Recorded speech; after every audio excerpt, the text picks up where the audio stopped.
doing the final work on our brief study of Milton. It's a whole semester. It's solely devoted to Milton, but you could spend a whole year on Milton easily and not find yourself bored. Think that there's a lot more there because he's very rich in so many ways.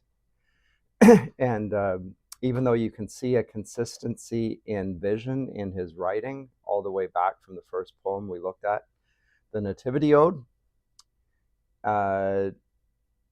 there's a lot of variation within that. And I argued right at the beginning of the course that his sense of poetic vocation was strong, and his awareness of his own gifts given by God was exceptionally strong. And this could make him, in the eyes of most people, a narcissist. I have no idea what he was like as a person. But if your sense of the greatness of God's gift to you matches the actual reality, is it narcissism or is it just an awareness of a gift that needs to be utilized? We can't judge it because we don't have the same gift. So it's a hard thing. In most people, it would be vanity.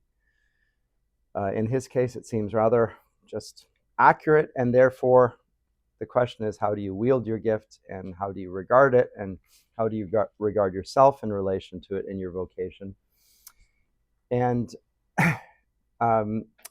we're led to this question and considering it by the Romantics, unfortunately, because the Romantics regard poetry as something that comes from within oneself and to be an expression of the poet's character and his person. If you look at what William Wordsworth says about the character of the poet in his preface to Lyrical Ballads, he talks about, his good character and his need for and his greater sensitivity to life, which we tend to think is a part of being a creative person.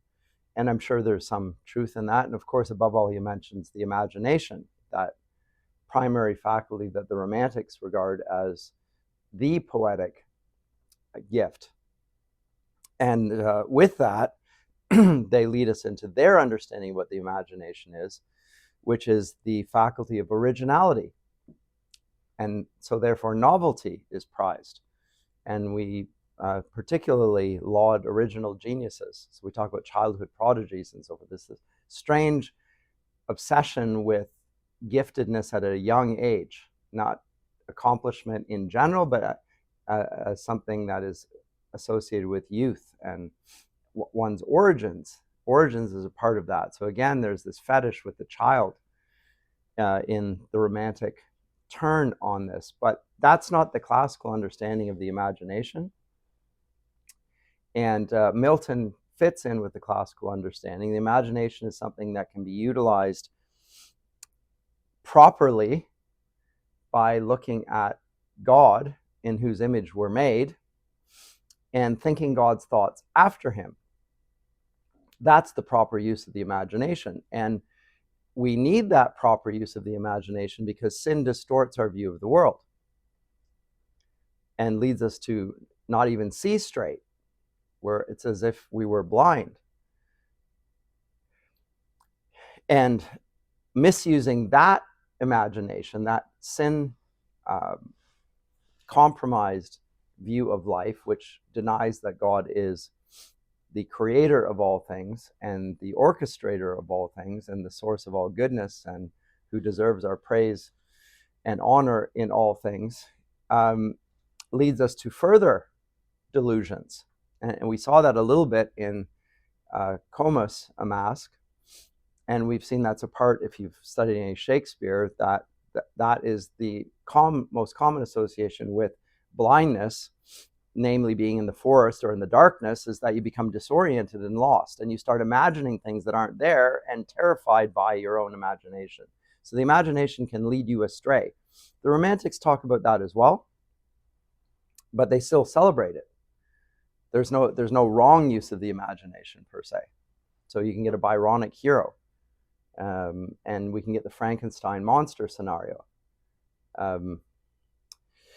But Milton's view of the imagination, as I say, is more ancient, and it is rooted in a sense of the importance of mimesis, or imitation, or representation of reality.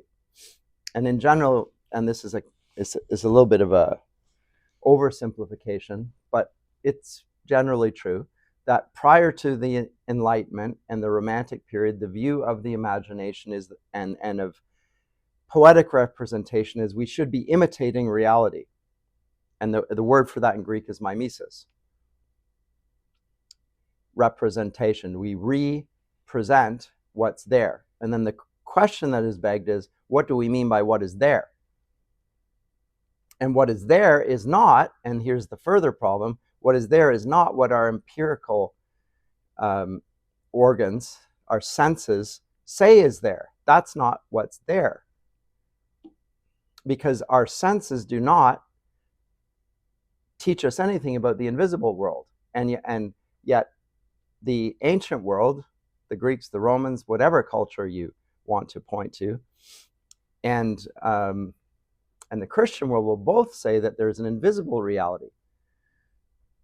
And the most real thing, God is not to be seen at all because he's spirit, and yet his way of looking at things is the correct way. That is reality.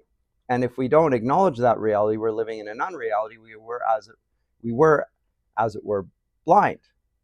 And that's actually one of the ways in which sin is described in Scripture, is being deaf, dumb, and blind. So when Jesus comes and meets people who are deaf, dumb, and blind, he heals them of that. And that's not just they have a handicap. This is one of the false readings of what's going on in Scripture.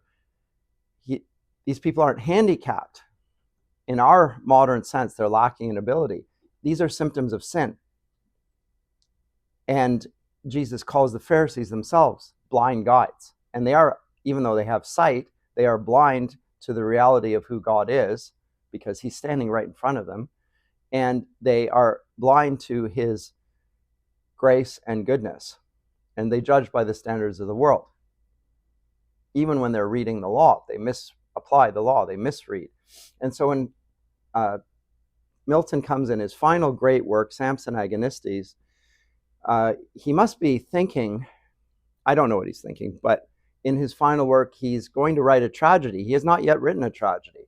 The greatest of all literary genres, according to Aristotle. What does it say there? The Greek epigraph, it says, comes from Aristotle's Poetics, chapter 6. Tragedy, then, this is a quote, is mimesis of an action. So it's the imitation of an action. That is, which is elevated, first, complete, second, and of magnitude, third. In language embellished by certain distinct forms in its sections, employing the mode of enactment, not narrative, and through pity and fear accomplishing catharsis of such emotion.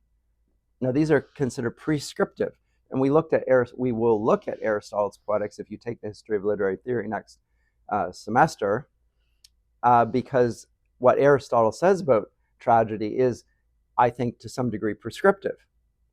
He's prescribing what is part of a genre that we will call tragedy. And it's just one of the literary genres of the ancient world, but it's considered to be the most serious and important, at least in Aristotle's estimation. And we found that the great works, some of the great plays in the English language are tragedies. We saw that with Shakespeare, which I'll also do next year again. I spend most of my exploration of Shakespeare looking at his dramas, which I slightly regret, because I'd like to move on to some of the other genres that he does, like history and romance and comedy and so forth. I just touch on those. But tragedies are the greatest, and they reflect the human condition. And that's why they've been continued. The use of tragedy has continued to be used as so important, because it says something about us in general, the human race.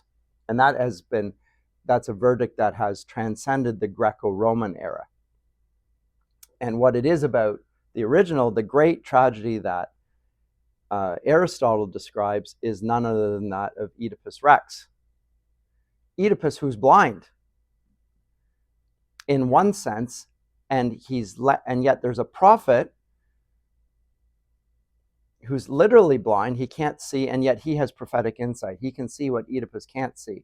And the riddle of the phoenix, too much Harry Potter. The riddle of the Sphinx is that he will is of a man who, what is this being that walks on 4 legs in the morning and 2 in the noon and 3 in the evening? And the answer is a man. The riddle is about human nature. And of course, the riddle also refers explicitly to Oedipus, because he, again, in the evening, that is towards the end of the play, will leave the stage blinded and requiring a cane for assistance to leave.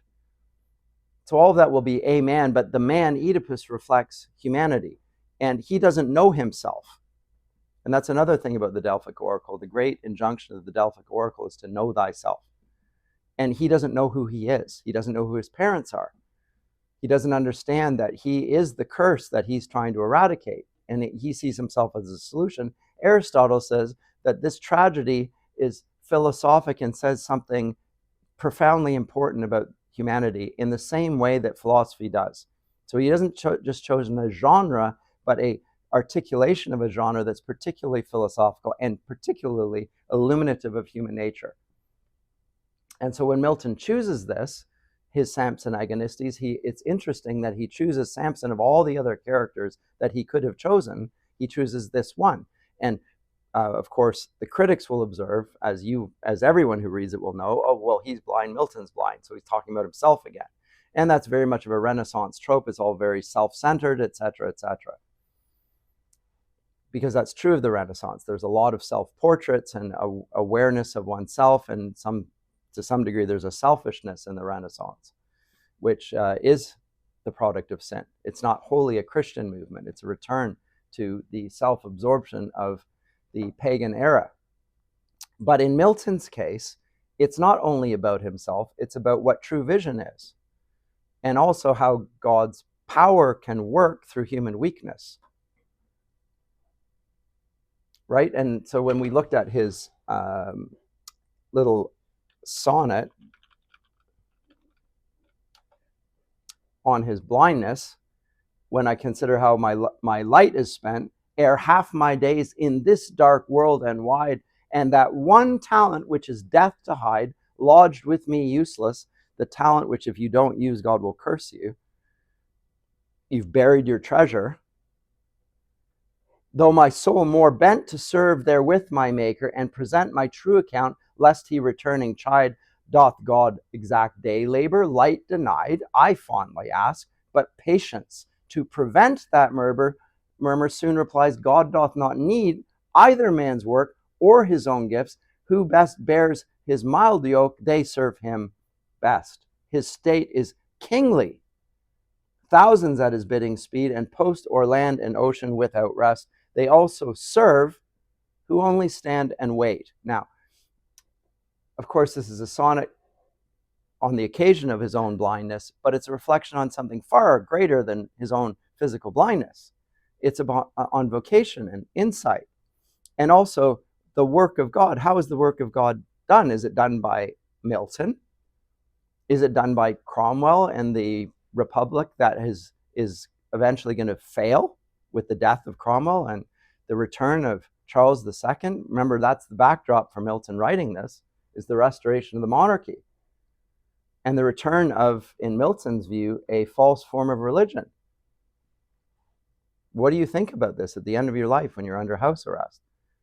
If they knew what he'd written, by the way, they would have killed him. If they'd known, they would never have let him live, nor the poems be published. But that's how he begins, and it is to some degree a reflection on his own state, but the meaning of the poem is not exhausted in his own personal biography.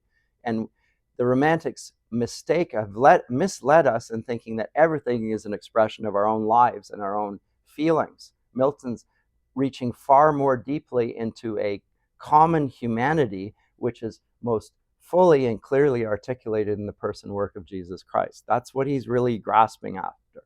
And we've already seen that in Paradise Lost and Paradise Regained. This Samson Agonistes doesn't suddenly make the shift to Milton in his self-pitying sense of personal victory, even if the victory is in bringing down the whole temple on his head like Samson. That's not what he's talking about here in this poem.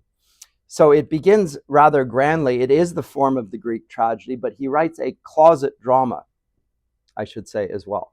So it is the form of a tragedy, yes, it's called, but he calls it a dramatic poem because he doesn't want it to be dramatized. It's not meant for stage. It's meant to be read, and yet it's inherently dramatic because drama, in some sense, fits very much with the Hebrew sense of the word, that the word is an action. And here the word is in action in the life of Samson, Samson being a horrible sinner. He's a bit of a pervert, actually.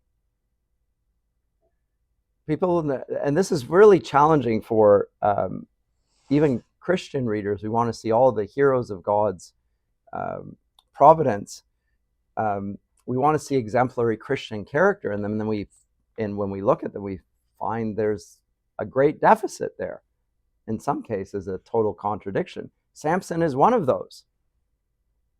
But he's got something about him, which is this extraordinary strength.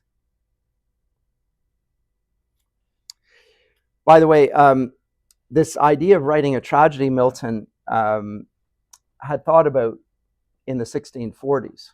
So he's writing this in the 1660s, 1670s. Published along with Paradise Regained in 1671.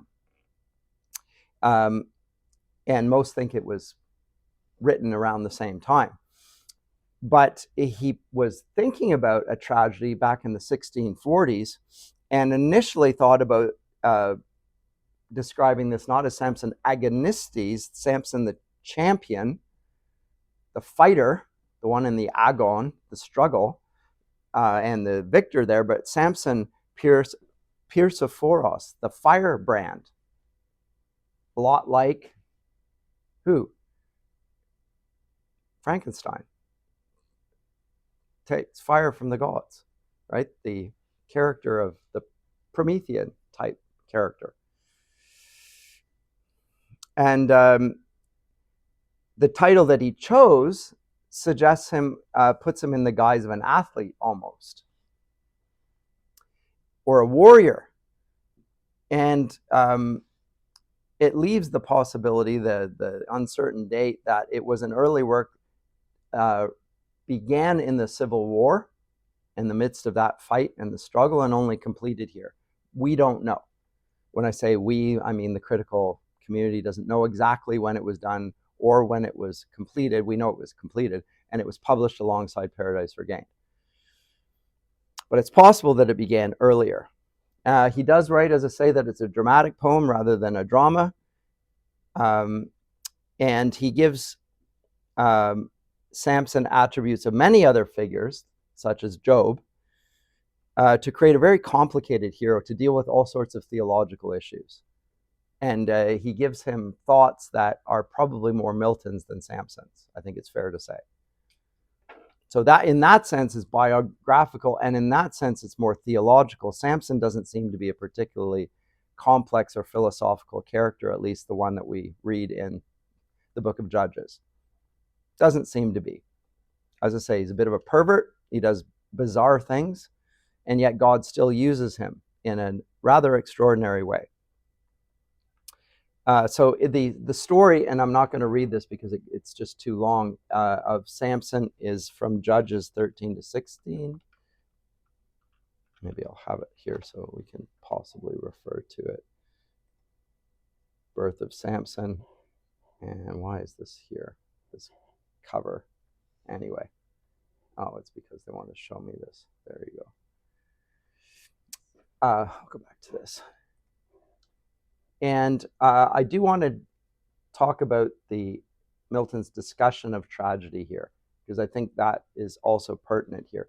Unlike Paradise Regained, he does append this introduction, and in the same way he does with the epic, He wants to engage with the genre and say, I'm doing something particular here with it. And this again reinforces what I've said to you about Milton's part of his sense of vocation isn't just personal, it's I want to Christianize the pagan forms and not only attune them to Christian theology, but transform what we regard as heroism and what a hero is and what good character is and all of those things. And herein lies a difference between the Puritans and the Renaissance view of the classics. The Renaissance view of the classics is we read the classics and then we put scripture on top of it. It's like a two-story house. We read the classics, the pagan classics. That's the subject of a good classical education. And then we add theology at the end of it, just sort of like the story of Dante. We begin with a pagan discussion of the Inferno based on Aristotle's works, and then we talk about the Purgatorio, which is rooted and again very much led by Cato at the bottom of very much, built on the foundation of the truth built in the from the pagan past. And then the Christian bit comes at the end when you get to Paradiso, the top of Purgatorio. At that point it becomes theologized, but only really then.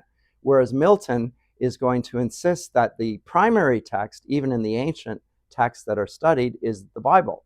And it informs all the others, and it transforms all the others. So it, again, engages with the topic of Christ and culture. It's a different view of Christ and culture that Milton expresses. It's very distinctly English. It could be other cultures as well, but it is English, I will say that. And we don't see its influence so strongly in other cultures. And I would also argue, I am going to argue, that it is the reason for the British Empire. There's a cultural effect of this in the English language and English sensibilities that is the backdrop for the gospel going out through the world in the 19th century via the British Navy. Even though the British themselves are turning their back at the very same time on the Christian faith that gives their peculiar sense of Englishness and so forth, that language, the vehicle of the Navy to bring the gospel all over the world, ends up being English. And to this day, English is now the new lingua franca. That's not insignificant. I don't want to, I'm biased. I guess I speak English, but I still think there's a fact of history, and I don't think history happens accidentally. The providential design of history has made English particularly important, and it may be because of this. Things like this. It's a biblical foundation for looking at all things. Here's what Milton says. Of that sort of dramatic poem, which is called tragedy, tragedy, as it was anciently composed, hath ever been the gravest, moralist, and most profitable of all other poems.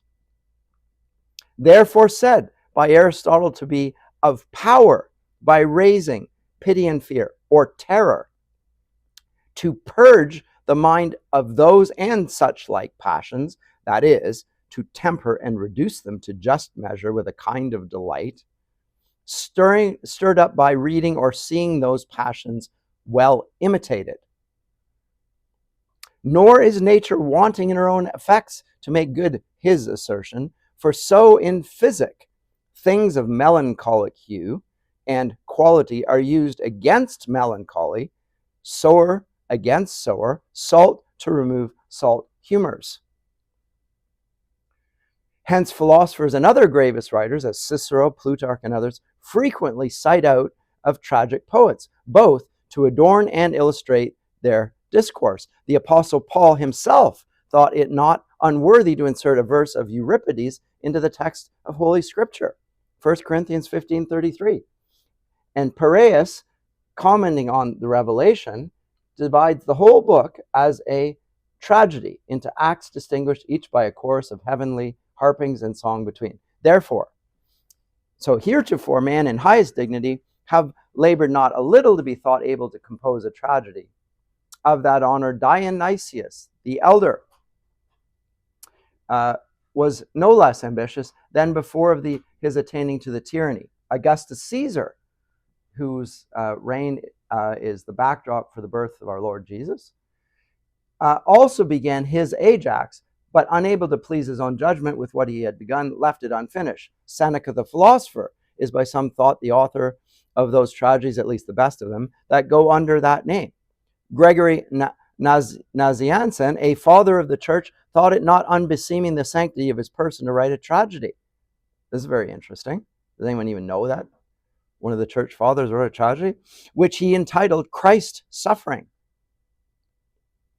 This is mentioned to vindicate tragedy from the small esteem, or rather infamy, which in the account of many it undergoes at this day with other common interludes, happening through the poet's error of intermixing comic stuff with tragic sadness and gravity. Well, Shakespeare does that.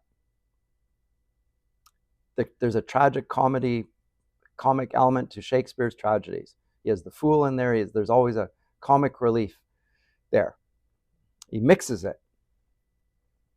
Or introducing trivial and vulgar persons, which again he also does, which by all judicious hath been counted absurd, and brought in without discretion, corruptly to gratify the people. And though ancient tragedy used no prologue, yet using sometimes in case of self-defense or explanation that which Martial calls an epistle, in behalf of this tragedy, coming forth after the ancient manner, much different from what among us passes for best.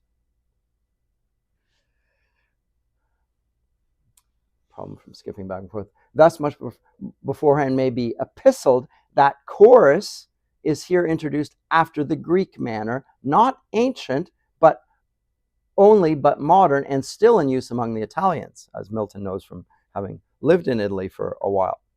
In the modeling, therefore, of this poem, with good reason, the ancients and the Italians are rather followed. Not Shakespeare. He doesn't say Shakespeare, I'll say Shakespeare. Not Ben Jonson, who will also include comic. So he departs from the English on this. Milton knew his own mind. He had his own judgment, and he set his own stall out very strongly in terms of what he thought was right, and was not unwilling to break conventions. Remember, with the epic, he decided he was not going to use rhyme because it was barbaric, by which he meant it reflected his own age, which he was thereby denouncing as barbaric. And the ancients didn't use this. So he regards it, yes, as exemplary in the form, and yet there's room for disagreement there, and you can find that even in ancients there. And that's, again, so it's prescriptive, but not in a sense that can't be reasoned through in accordance with Christian theology and right reason. So the measure of the verse used in the chorus is of all sorts, called by the Greeks monostrophic, or rather apulalemon, with regard had to strophe, antistrophe, or epod, which were a kind of stanzas framed only for the music, then used with the chorus that sung, not essential to the poem. So he's not going to use the strophe, the antistrophe, and the epod, because it's not going to be sung, it's not going to be performed. So I'll dispense with that.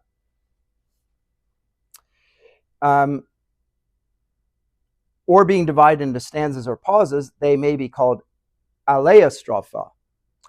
Division into act and scene, referring chiefly to the stage, to which this work never was intended, is here omitted. It suffices if the whole drama to be found not produced beyond the fifth act.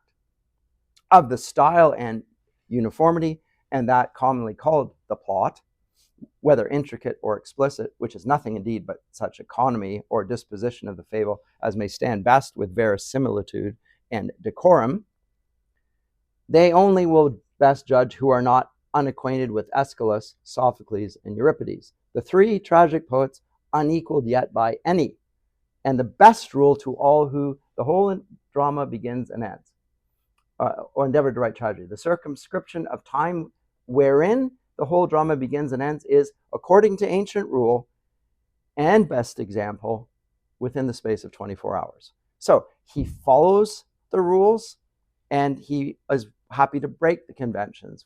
And in accordance with his purpose, he adapts it here to the fact that it's not going to be put on stage. So he's not going to. So we've seen all along Milton has a high view of the classical world, and yet he's happy to invert some of its understandings, like heroism. It's a key thing. That's the very thing that you're imitating. He totally transforms that in his epic understanding. And with respect to the tragedy, he actually goes back to the older tragedians and jumps over greats like Shakespeare, who he does regard as great, but not as prescriptive. He's infected by modernity, effectively, is Milton's judgment. You should have stuck with the high seriousness of the tragedy and not depicted common folk. We're meant to look up here, not down. And that there's an importance in that. And here, and the importance clearly is to look up to a figure of prophetic import who reflects the human condition. So with all of that said, comments or questions before I get into the play? It's a big introduction today, for obvious reasons, to some degree. I'm summing up the course as well as introducing it. Okay, then, I don't know what it says. This gives a nice introduction. I'll skip over that, however. And then the argument. Note that this begins in medias res, just like his epic. And the reason for that is because he wants it all done within 24 hours. A short span of time. Everything's happening. It's a crisis point. Remember, the word crisis in English refers to a point of decision. It's exactly, if you're in critical condition, it's the decisive point. Are you going to live or are you going to die? That's what it means to be in critical condition. Decision, something decisive is about to happen. We overuse the word crisis. It gets people excited. Dramatic, the word. But here it literally is the crisis because he is captive, blind, and now in prison at Gaza. That's how he begins. Just like Milton, who is captive, blind, and under house arrest while writing the poem or producing the poem. So similarities there. They're there to labor as in a common workhouse on a festival day. In the general cessation from labor, comes forth into the open air to a place nigh, somewhat retired there to sit a while and bemoan his condition. Now, if you were actually presenting a play, this would be totally inappropriate, this lengthy introduction. But he's setting the stage for why he's choosing this particular moment. So Samson Agonistes, Samson the Champion, is Samson the Defeated. That's how it begins. It's called Samson Agonistes. It just looks like he's destroyed. The man is ruined. Where he happens at length to be visited by certain friends and equals of his tribe, which make the chorus, who seek to comfort him what they can, then by his old father Manoah, who endeavors the like, and withal tells him his purpose to procure his liberty by ransom. And lastly, that this feast was proclaimed by the Philistines as a day of thanksgiving for their deliverance from the hands of Samson, which yet more troubles him, because the gods of the Philistines are being praised for their victory over him, even though he knows that he's been brought into the world, pronounced by angels to deliver. He is the antithesis. He's a total failure. He's not the champion. Milton under house arrest, the pronouncer of liberty, the defender of true education, is under house arrest and totally defeated, and his foes come to ridicule him. And they say, Milton was wrong, and see the proof of it. God actually is on the side of the divine right of kings. The assertion of Charles I and also of the second. Never mind being under the law. I'm above the law. It's praising the God who is the king, effectively. So there is that commonality here. Not many figures, but let's look at the first lines of the tragedy. Samson, a little onward lend thy guiding hand to these dark steps. A little further on. For yonder bank hath choice of sun or shade, there I am wont to sit, when any chance relieves me from my task of servile toil. Daily in the common prison else enjoined me. where I a prisoner chained, scarce freely draw the air imprisoned also, close and damp, unwholesome draught. But here I feel amends, the breath of heaven fresh blowing, pure and sweet, with day spring born. Here leave me to respire. This day a solemn feast the people hold, to Dagon their sea idol, and forbid laborious works unwillingly. This rest their superstition yields me. Hence, with leave, retiring from the popular noise, I seek this unfrequented place to find some ease. Ease to the body some, none to the mind. From restless thoughts that like a deadly swarm of hornets armed, no sooner found alone, but rush upon me thronging, and present times past, what once I was, and what am now. Oh, wherefore was my birth from heaven foretold, twice by an angel? Note the parallel between the life of Samson and the life of Christ. Note the antithesis between the life of Samson and the life of Christ. I mean, it's like a foil. Like, this is the bad guy and this is the perfect one. But foretold by an angel. Not common for one of the judges or even the prophets. Who among the prophets is foretold by angels his birth? It's very uncommon, put it mildly. Twice by an angel, who at last in sight of both my parents, all in flames, ascended from off the altar, where an offering burned, as in a fiery calm, charioting his godlike presence, and from some great act or benefit revealed to Abraham's race. Why was my breeding ordered and prescribed as of a person separate to God? He's a Nazarite. There's a ritual purity and piety that's said about him. His hair has never been shaved. He won't drink. It's a vow. Specifically, he's a particular, like he's a Puritan, effectively, like Milton. Designed for great exploits. If I must die, betrayed, captive, and both my eyes put out, made of my enemies the scorn and gaze, to grind in brazen fetters under task with this heaven-gifted strength? O glorious strength, put to the labor of a beast, debased lower than bondslave. Promise was that I should deliver Israel from Philistine yoke. Deliver. Ask for this great deliverer now, and find him eyeless in Gaza at the mill with slaves, himself in bonds under Philistine yoke. Yet stay. Let me not rashly call in doubt divine prediction. Everyone else is denouncing him. Everyone else is mocking him. He sees with his own eyes, if he had eyes, that he has been reduced to the servitude of an animal. Rather than being the deliverer of Israel, he can't even deliver himself. It's like the mockers of Christ on the cross. You come down. You're going to be the Messiah? Bring yourself down from the cross. Show us the miracle. Being mocked by his enemies. He's mocking himself. He's beruing what's happened here. What if all foretold had been fulfilled, but through mine own default, that is, through my own efforts? Whom have I to complain of but myself? Because if I'd done all these things, I would have taken all the credit. Since I'm now in this state, I have to take all the blame. Who this high gift of strength committed to me, in what part lodged, how easily bereft me, under the seal of silence could not keep, but weakly to a woman must reveal it, or come with importunity and tears, O impotence of mine in body strong. But what is strength without a double share of wisdom? Vast, unwieldy, burdensome, proudly secure, yet liable to fall. Clear echo of Paradise Lost, sufficient to have stood though free to fall.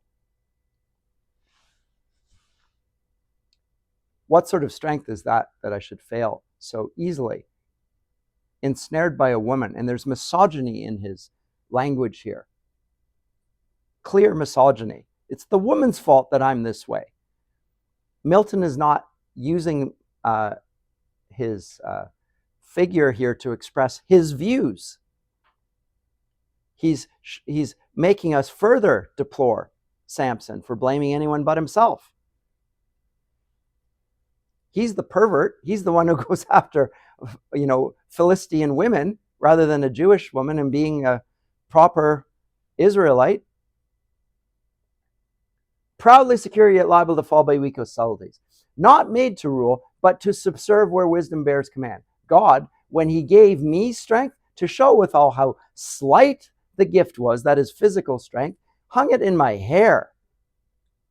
But peace, I must not quarrel with the will of highest dispensation, which herein haply had ends above my reach to know. Suffices that to me, strength is my bane, and proves the source of all my miseries, so many and so huge, that each apart would ask a life to wail. But chief of all, O loss of sight, of thee I most complain. Blind among enemies, O worse than chains, dungeon or beggary or decrepit age. Light, the prime work of God, to me is extinct. I mean, just think about how much Milton plays on darkness and light in his works, and the significance, the manifold significance of both of these in theological terms and communal terms and all manner of things. And all her various objects of delight annulled, which might in part my grief have eased. Inferior to the vilest, now become of man or worm. The vilest here excel me. They creep, yet see. I, dark in light, exposed to daily fraud, contempt, abuse, and wrong, within doors or without, still as a fool, in power of others, never in my own. Scarce half I seem to live, dead more than half. Oh, dark, dark, dark, amid the blaze of noon, irrecoverably dark, total eclipse without all hope of day. Famous lines. Oh, first created beam. Now he echoes again. Paradise Lost, Book 3, the invocation of the Muse. Hail, holy light. O first created beam, and thou great word, let there be light. And light was over all. Why am I thus bereaved thy prime decree? The sun to me is dark and silent as the moon. When she deserts the night, hid in her vacant interlunar cave, since light so necessary to life and almost life itself, if it be true that light is in the soul, she all in every part, why was the sight to such a tender ball as the eye confined? Like the hair is mocking how slight a gift it is. Sight is so valuable, and yet it's the most tender of all our sensory organs, that you can't touch your eyes. Terrified of it. And yet God's greatness is seen through this sensitive organ. So obvious and so easy to be quenched, and not as feeling through all parts diffused, that she might look at will through every pore. Why didn't we get, like an insect with 1,000 eyes or whatever? And in our pores we could see. Why is it confined to this little vulnerable organ? Then had I not been thus exiled from light, as in the land of darkness, yet in light, to live a life half dead, a living death, and buried. But oh, yet more miserable, myself, my sepulchre, a moving grave, buried yet not exempt by privilege of death and burial from worst of other evils, pains and wrongs, but made hereby obnoxious more to all the miseries of life. Live life in captivity among inhuman foes. But who are these? For which joint pace I hear the tread of many feet steering this way. Perhaps my enemies, who come to stare at my affliction, and perhaps to insult their daily practice to afflict me more. Now, all of these things you can hear in Milton's Samson, echoes of Satan, and yet with a totally different import, because remember, Satan has also been deprived of light, lives in darkness, says, evil be thou my good, doesn't matter where he is, etc. He hasn't lost his physical sight. There's a difference here, a totally different. Again, you can look at the different variations on light and darkness and the connotations therein. Samson is clearly a human figure and reflects on the human aspects of it rather than as Satan does in the spiritual affects. But all of them he sees as signs of his defeat, and he finds his own name a mockery. And Milton's edition of Samson the Champion, even more so. So great irony in his situation. Great irony. The greatest irony. Samson the Champion, who is below every person that he meets, and the mockery of all of them, and weaker than anyone he can see because he can't even step forward on his own.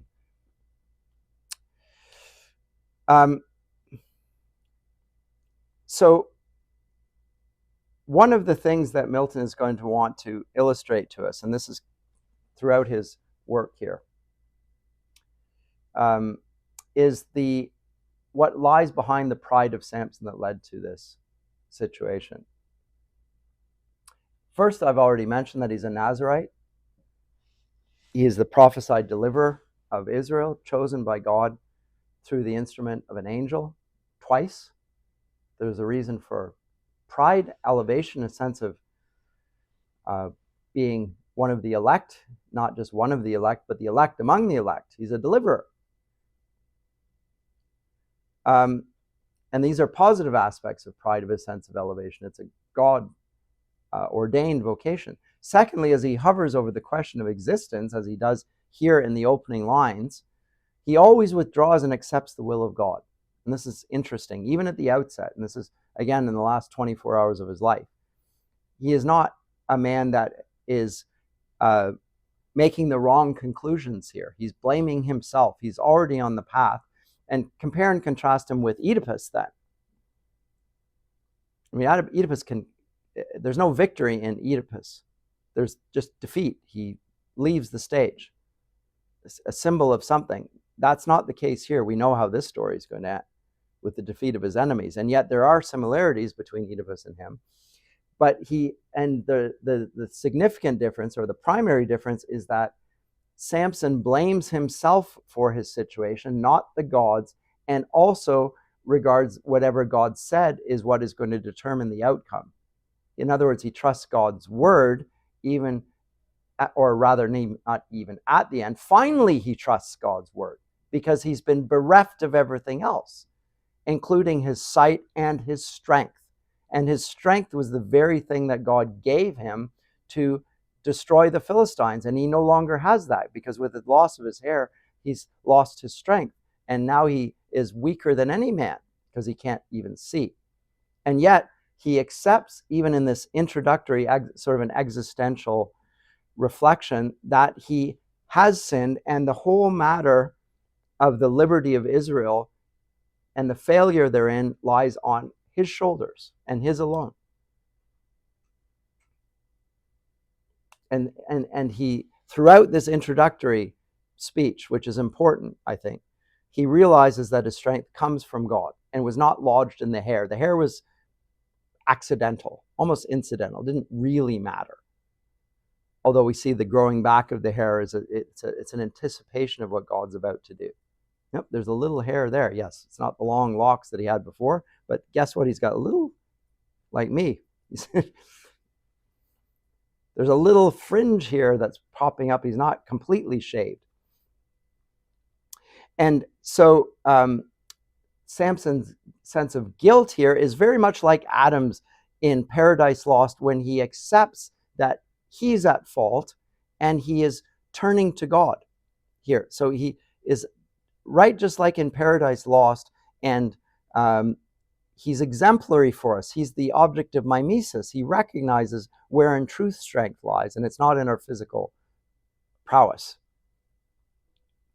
So, and it's a commentary on the great apocalyptic imagery of the worldly man drawn towards the whore of Babylon, represented by Delilah.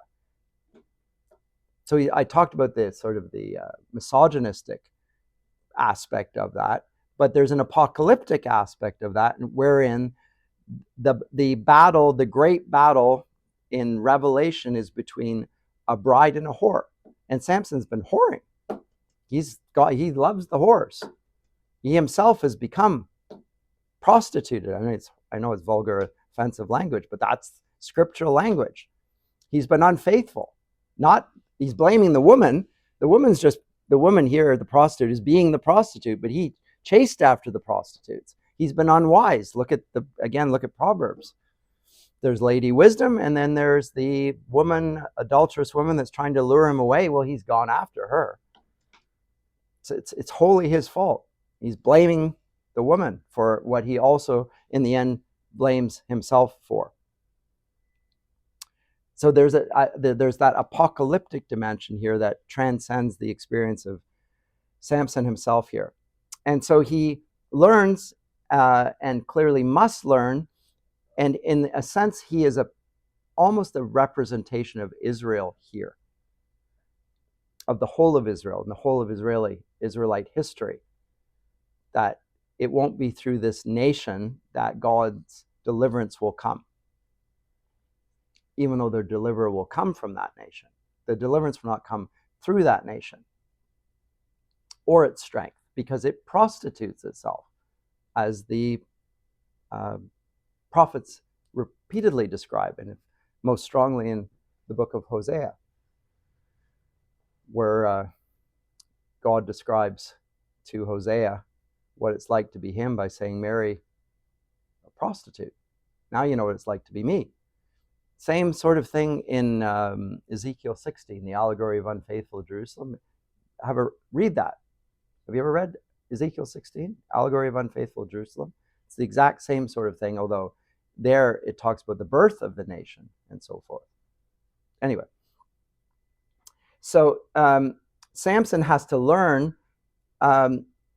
his betrayal, ordeal, and death provide him with truth. So in his own personal defeat, God's strength is worked out. And in this, there's a Christocentric typology here.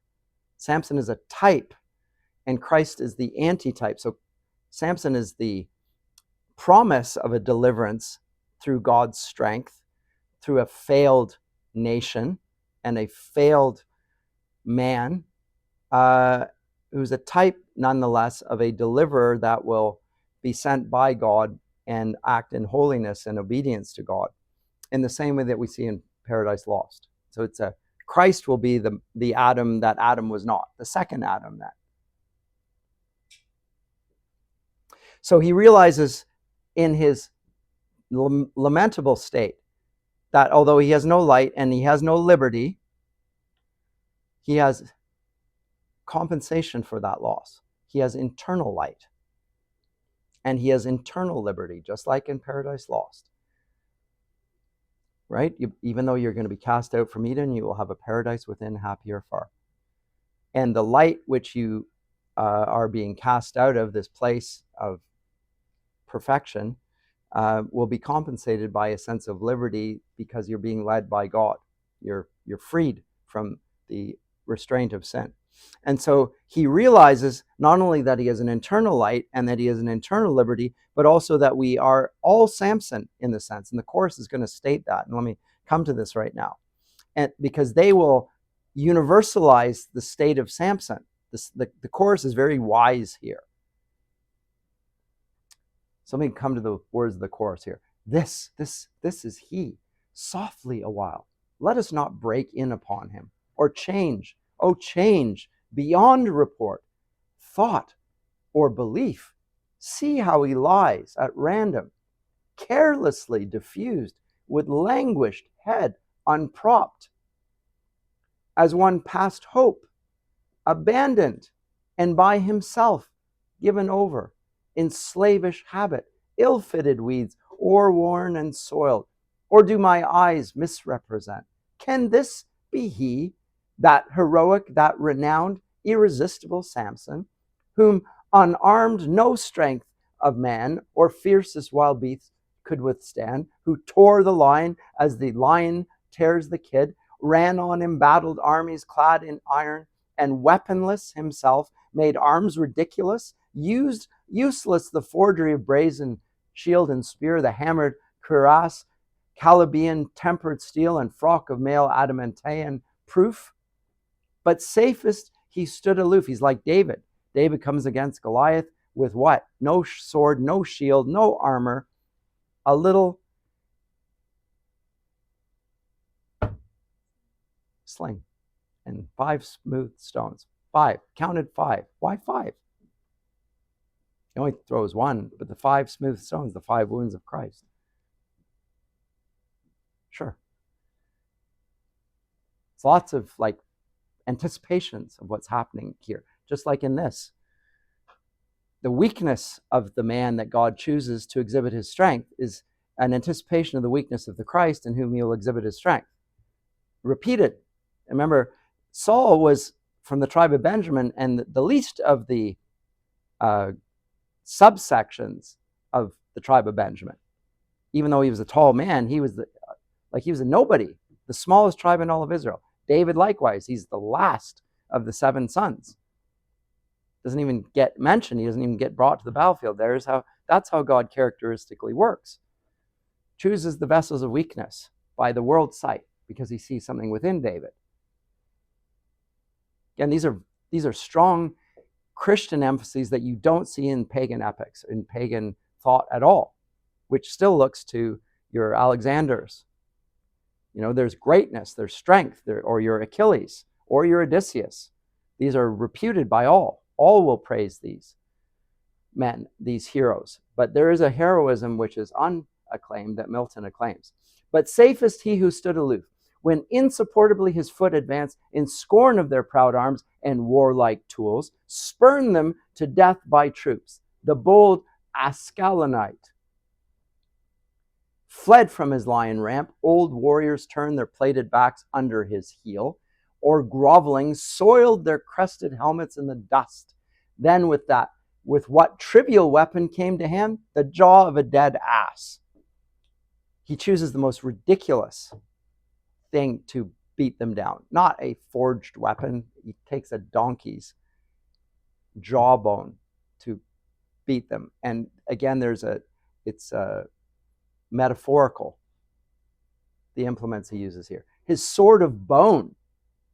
1,000 foreskins fell, the flower of Palestine, in Ramath Lehi, famous to this day.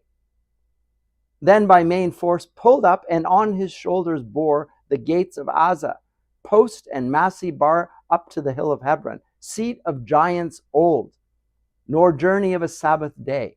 Now, as I say, David's not yet come, and he will meet a giant and slay one of them. He takes it right to the place of giants, and the giant's representative of human strength that opposes the might of God. No journey of a Sabbath day, and loaded so, like whom the Gentiles feign to bear up heaven.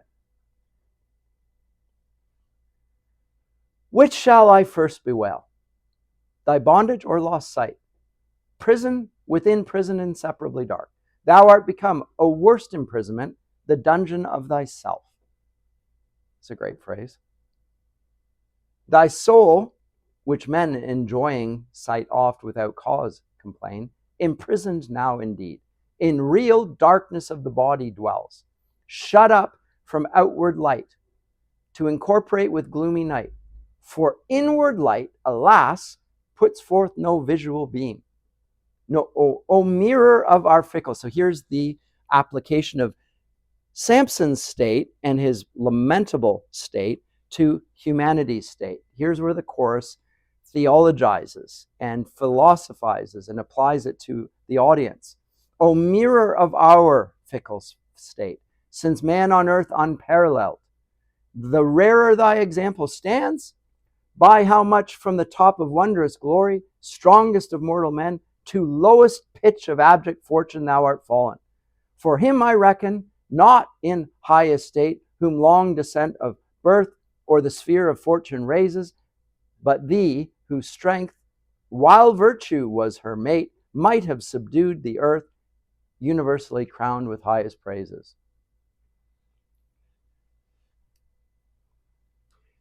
So he is the exemplum of the human condition. And here's how Milton exceeds the tragedy of Sophocles, is that he sees characteristic not in the condition of Oedipus, but in the condition of Samson, the human condition. So it's a direct comparison. And he goes specifically after the tragedy, the greatest of all genres, acclaimed by the pagans, who are renowned most for wisdom, the Greeks. And Milton is going to say there's a greater idea of human nature than this. And we find it in the character of Samson. Now, you could say we also find it in the character of Christ that we just met in Paradise Regained, the obedient Christ, the munus triplex, the prophet, priest, and king. We see it there in all of its perfection arrayed. And he defeats all temptation in its manifest form. But we also see it in terms of ourselves, because we can't measure up to Christ, but we can measure up to this. And in fact, this is a fitter representation of who we are. Right? Sinners in need of grace. Blinding ourselves in our sin. Subjecting ourselves to slavery rather than enjoying freedom. That's Milton's sort of the core notes of Milton's whole corpus of works. Samson, I hear the sound of words. Their sense, the air, dissolves unjointed ere it reaches my ear. He speaks. Let us draw nigh. Matchless in might, the glory late of Israel, now the grief.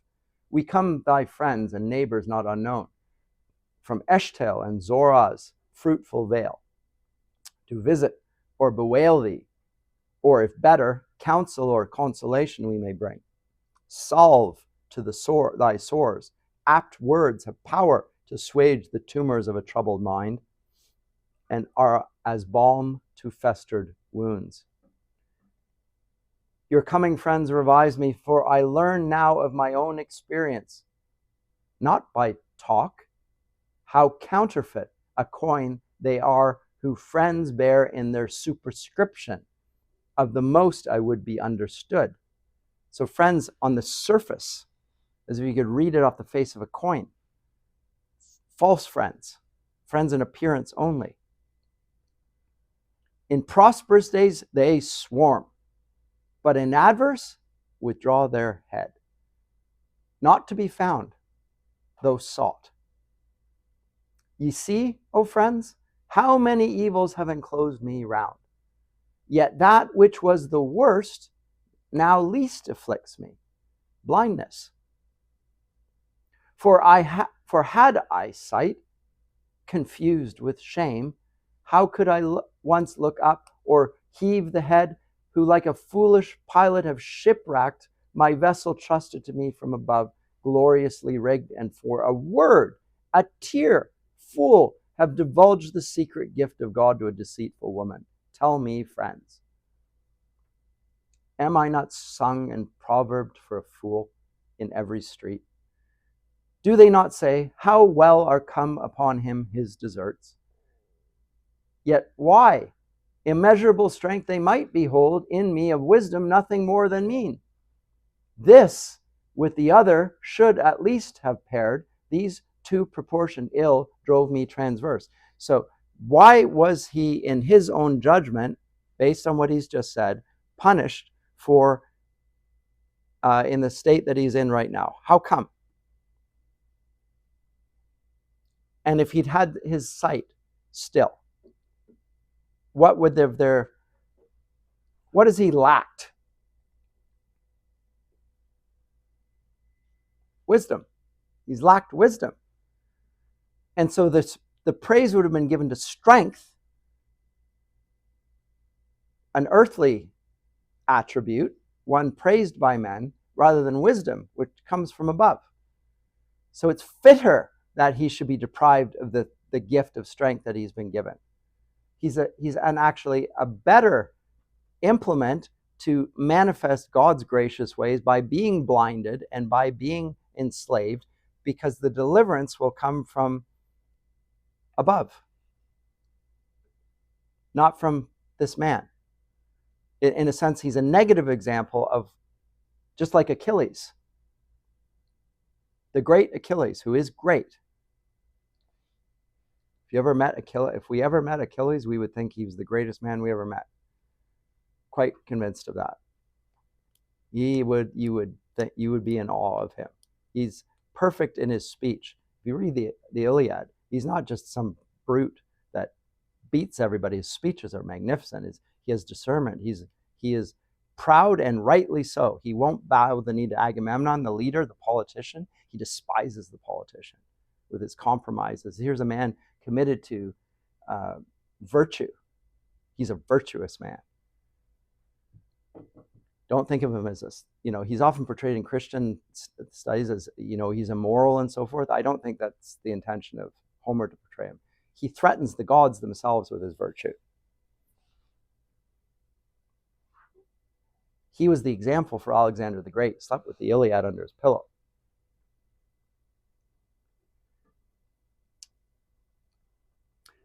These two proportioned ill, namely strength and wisdom, is what drove me. I lacked wisdom. That's why I'm here. It's a better judgment than I trusted it to a frail woman. The fact that he trusted it to a frail woman is a symptom of his folly. It's not a symptom of her deceiving him. It's the other way around. He's the fool. He's getting closer to being correct here. But you can hear the echoes of Adam's words with Eve here. Again, very interesting. Course, tax not divine disposal. Wisest men have erred, and by bad women been deceived, and shall again pretend they ne'er so wise.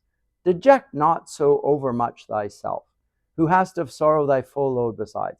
Yet truth to say, I oft have heard men wonder why thou shouldst wed Philistine women rather than of thine own tribe, fairer, or as fair, at least of thy own nation, and as noble. That's a very good question. What's with the obsession with, women from nations that don't worship God? How come? Now comes the interesting response. The first I saw at Timnah, and she pleased me, not my parents, that I sought to wed the daughter of an infidel. They knew not that I motioned was of God. God pushed him to do this, he claims. Now, what do we make of this claim?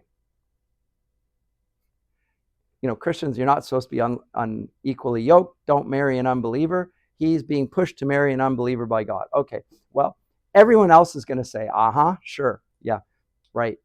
God led you to do what God has expressly forbid. Okay, I don't know. But he says he was motioned was of God, rather. I knew from intimate impulse and therefore urged the marriage on. Okay, so he's a liar and he deceives himself in this, the motion was within me. And I recognize that motion. You're supposed to resist that motion, that attraction. He says it's from God. I don't think so. You're blaming God. Anyway. And therefore urge the marriage on, and by occasion hence I might begin Israel's deliverance, the work to which I was divinely called. She proving false, the next I took to wife.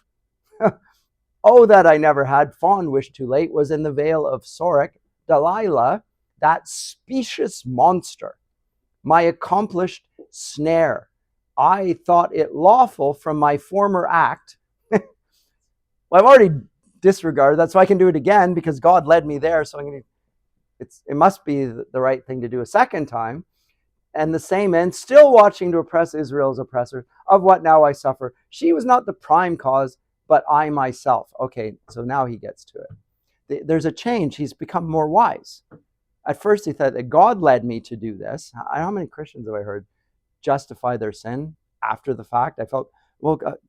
I felt strongly that God was leading me to this, and everyone else was telling you, no, don't do that, and you said, no, I know that God's leading me, and I think, no, he's not, and you're still going to do it, and you're justifying what you want after the fact. You're rationalizing it, but here he now is come to the proper object of rebuke, namely himself. But I myself, who vanquished with a peal of words, O weakness, gave up my fort of silence to a woman. It's a little bit accusing of the woman, but it's more self-accusing. which is correct. Because the woman did have a part in it. Delilah was trying to bring him down. She was paid to do so. It's not wrong. But the fort of his defense, he was inside the fort. He didn't have to go out. He didn't have to open the gates to the fort. Of course he wanted in. In seeking just occasion to provoke the Philistine, thy country's enemy, thou never wast remiss. I bear thee witness. Yet Israel still serves with all his sons.